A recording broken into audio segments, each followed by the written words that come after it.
میں تیزی سے اپنے کپڑے بیگ میں رکھ رہی تھی جب میری کزن میرے پاس آئی اور کہنے لگی کہ تم بہنوئی کے ساتھ مت جاؤ۔ میں نے حیرت سے اس کی جانب دیکھا اور پوچھا کہ بھائی کیا ہو گیا ہے، کیوں نہ جاؤں میں؟ اس کے چہرے کا رنگ زرد تھا، وہ مجھے کچھ پریشان دکھائی دے رہی تھی، پر میری بات سن کر وہ زبردستی مسکرائی اور کہنے لگی کہ میرا دل نہیں لگے گا، تم چلی جاؤ گی تو میں اکیلی رہ جاؤں گی۔ اس کی بات سن کر میں نے گھور کر اسے دیکھا اور اس کے سر پر ایک چپت لگائی۔ تمہیں پتا تو ہے آپ ہی کی ڈیلیوری قریب ہے، اس کے سسرال میں کوئی بھی نہیں ہے، مشکل وقت ہے، اگر میں نہ گئی تو کون جائے گا؟ میں نے اسے تفصیل بتائی۔ یہ سنتے ہی وہ جھٹ سے بولی، تم رہنے دو، میں چلی جاتی ہوں، تم آرام سے اپنے امتحانوں کی تیاری کرو جو اگلے مہینے ہے۔ اس کی بات سن کر میں نے جواب دیا، ارے نہیں، بہن میری ہے تو میں ہی جاؤں گی، ورنہ چچی برا مان جائیں گے اور کہیں گے میری اکلوتی بیٹی کیا کسی کے کام کاج کرنے کے لیے ہے۔ میں نے چچی کی نقل اتارتے ہوئے کہا تو وہ ہنسنے لگ گئی۔ میری کزن بہت اچھی تھی، وہ 3 بھائیوں کی اکلوتی بہن تھی، جبکہ میرا کوئی بھائی نہیں تھا، صرف ایک ہی بڑی بہن تھی۔ چچا کے 4 بچے ہمارے ساتھ گھل مل کر رہتے تھے، جبکہ چچی کو یہ بات پسند نہیں تھی، وہ اپنی بیٹی کو ہم سے اوپر رکھتی تھی، اسی لیے وہ ہم سے زیادہ ملنے بھی نہیں دیتی تھی۔ لیکن میری اور کزن کی پکی دوستی تھی، ہم دونوں کا سارا بچپن ایک ساتھ گزرا تھا، دونوں کو ایک دوسرے کی ہر بات پتہ ہوتی تھی، پورے خاندان میں ہماری دوستی مشہور تھی۔ لیکن آج مجھے اس کا یوں اچانک روکنا کچھ عجیب لگ رہا تھا، اس کے چہرے پر وہ پہلے جیسی رونق اور چمک نہیں تھی۔ میرے کہے جانے پر وہ اکثر اداس ہو جاتی تھی، پر آج تو کچھ زیادہ ہی زور ڈال رہی تھی۔ جب میں نے صاف انکار کر دیا اور میں نہیں رک سکتی، جانا ضروری ہے، تو وہ کہنے لگی کہ ایسا کرو پھر تم تائی امی کو بھی اپنے ساتھ لے جاؤ، ویسے بھی کسی بڑی عورت کا ڈیلیوری کے وقت قریب ہونا ضروری ہے، تم تو خود لڑکی ہو، تمہیں کیا پتا۔ اس کی بات تو ٹھیک تھی، پر میری اماں جوڑوں کے درد کی مریض تھی، ان سے تو زیادہ چلا پھرا اور اٹھا بیٹھا نہیں جاتا تھا، اسی وجہ سے مجھے جانا پڑ رہا تھا، ورنہ تو اماں ہی جاتی۔ اس سے پہلے میں اسے کچھ جواب دیتی، اچانک دروازے پر بہنوئی نمودار ہوا۔ مجھے لگتا ہے تمہاری کزن نہیں چاہتی کہ تم ہمارے گھر آؤ، بہنوئی نے کزن کی جانب دیکھتے ہوئے کہا۔ ان کا اچانک یوں کمرے میں چلے آنا مجھے تھوڑا عجیب لگا، پر میں مسکرا دی اور کہا کہ ہم دونوں ایک دوسرے سے زیادہ دن دور نہیں رہتی، اسی لیے یہ تھوڑا سا اداس ہو رہی ہے۔ جبکہ بہنوئی کو دیکھ کر کزن کے چہرے کا رنگ ایک بار پھر پھیکا پڑ گیا، جسے میں نے نوٹ نہیں کیا۔ مجھے لگا شاید وہ شرمندہ ہو گئی ہے۔ تبھی بہنوئی اندر آ گیا۔ وہ پہلی بار میرے کمرے میں آیا تو اس نے گھوم پھر کر میرا کمرہ دیکھا۔ میری بہت ساری تصویریں دیواروں پر لگی ہوئی تھی، مجھے پینٹنگ کا بہت شوق تھا، میں نے اپنی مصوری بھی لگا رکھی تھی۔ بہنوئی کافی دیر تک ایک ایک چیز کو دیکھتا رہا اور پھر بولا کہ تمہاری پسند تو بہت اچھی ہے اور تمہاری پینٹنگز بھی بہت اعلیٰ ہیں، تم ایسی پینٹنگز مجھے بھی بنا کر دینا۔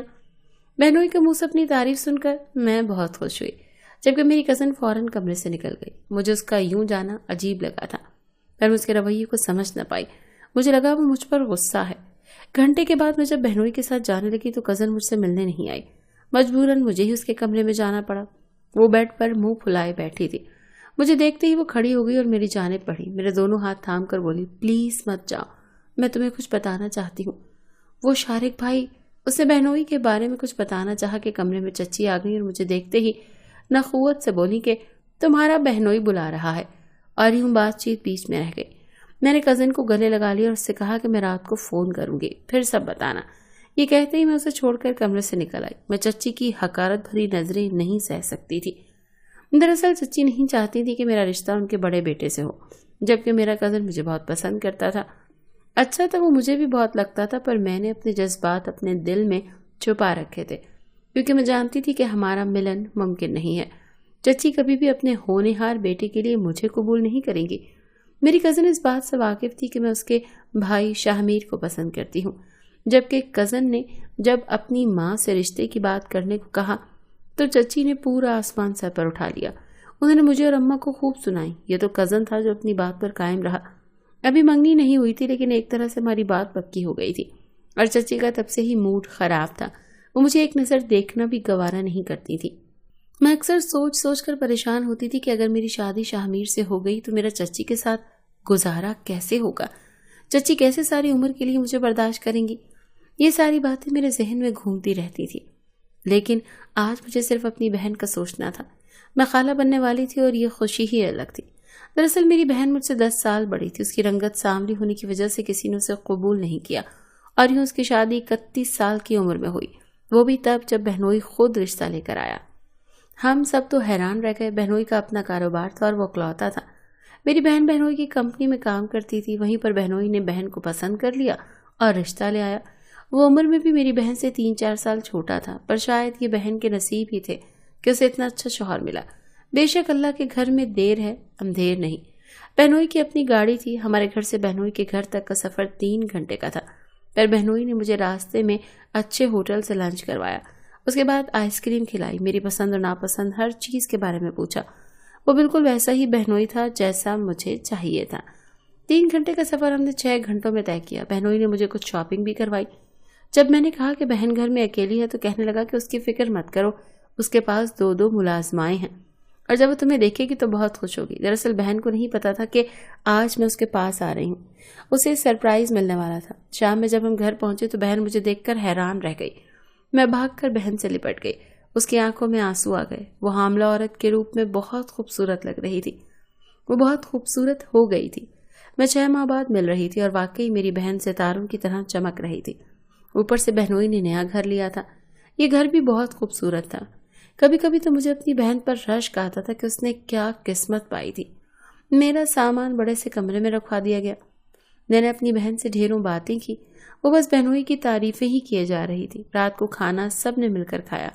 اس کے بعد میں اپنے کمرے میں آ گئی۔ میرا ارادہ کزن کو فون کرنے کا تھا، میں نے اس سے وعدہ جو کیا تھا، اور ویسے بھی وہ مجھ سے ناراض تھی۔ میں اسے اپنا کمرہ دکھانا چاہتی تھی۔ 2 بار فون کرنے کے بعد اس نے فون اٹھایا۔ وہ ابھی بھی مجھ سے ناراض تھی بلکہ غصہ تھی۔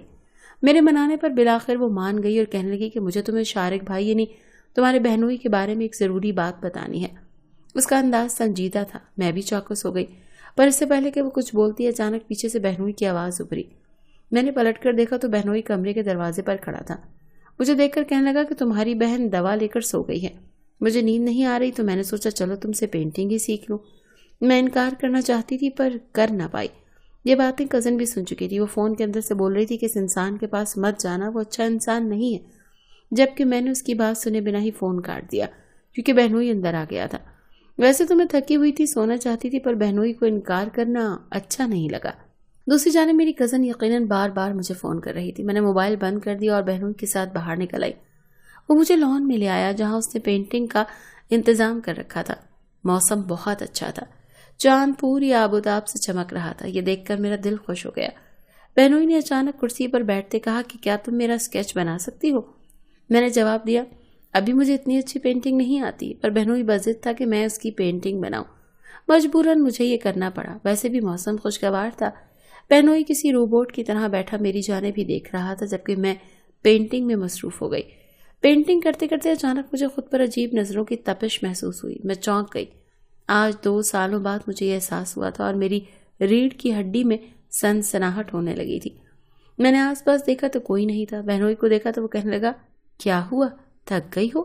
میں نے سر جھٹک دیا اور پھر 20 منٹ میں آدھی پینٹنگ کر کے اپنے کمرے میں آ گئی۔ واپس آ کر فون دیکھا تو کزن اور میرے ہونے والے منگیتر کی کافی کالز آئی ہوئی تھی، پر اس وقت میں بہت تھکی ہوئی تھی اسی لیے سو گئی۔ اگلی صبح میری آنکھ لیٹ کھلی۔ جب نیچے گئی تو دیکھ کر حیران رہ گئی۔ بہنوئی آج گھر پر ہی تھا اور وہ اپنے ہاتھوں سے ناشتہ بنا رہا تھا۔ بہن بیٹی ہنس ہنس کر اس سے باتیں کر رہی تھی۔ مجھے دیکھ کر وہ دونوں ہی خوش ہو گئے۔ مجھے برا لگا کہ میرے ہوتے ہوئے بہنوئی خود ناشتہ بنا رہا ہے، اسی لیے میں نے خود ناشتہ بنایا۔ پورا دن اسی طرح گزر گیا۔ شام کو منگیتر کا پھر فون آیا۔ میں نے فون اٹھایا تو وہ آگے سے غصے میں بولا اور مجھے کہنے لگا آپ ہی واپس آ جاؤ۔ مجھے حیرت ہوئی بلکہ پریشانی بھی کہ اسے کیا ہوا ہے۔ اس نے تو کبھی غصے سے بات نہیں کی، نہ ہی کبھی فون کاٹا ہے۔ پھر مجھے سمجھ آ گئی کہ ضرور میری کزن نے شکایت لگائی ہوگی۔ میں نے کزن کو فون کیا اور اسے کہا کہ اب تم خوش ہو؟ اتنی سی بات پر اپنے بھائی سے شکایت کرنے کی کیا ضرورت تھی؟ مجھے بھی غصہ آ گیا کہ حد ہوتی ہے بچپنے کی، پر آگے جو بات اس نے کہی اسے سن کر میرا دماغ سنسنا اٹھا۔ اس نے کہا شارق بھائی یعنی بہنوئی کی نظر تم پر خراب ہے۔ وہ انسان، اس سے پہلے بھی وہ اپنی بات پوری کرتی اچانک کسی نے فون میرے ہاتھ سے چھین لیا۔ یہ بہنوئی تھا جس کا چہرہ غصے سے لال بھبوکا ہو چکا تھا۔ یہ اتنا گر جائے گی میں سوچ بھی نہیں سکتا تھا۔ بہنوئی نے فون کاٹ دیا اور پھر سر پکڑ کر بیٹھ گیا، جبکہ میں تو بری طرح الجھ گئی تھی۔ مجھے یہ تمہیں پہلے ہی بتا دینا چاہیے تھا۔ یہ کہتے ہوئے بہنوئی نے اپنا فون میرے سامنے کیا جس میں اس کی کزن کے اتنے میسیجز تھے اور ایسے ایسے میسیجز تھے کہ میں شرم سے پانی پانی ہو گئی۔ اس کے ساتھ اس نے اپنی بہت سی عجیب و غریب تصویریں بھی بھیجی ہوئی تھیں۔ میں نے فون پھینک دیا، میرے ہاتھ کانپنے لگے، اور پھر بہنوئی نے بتایا کہ کزن پہلے ہی دن بہنوئی پر عاشق ہو گئی تھی۔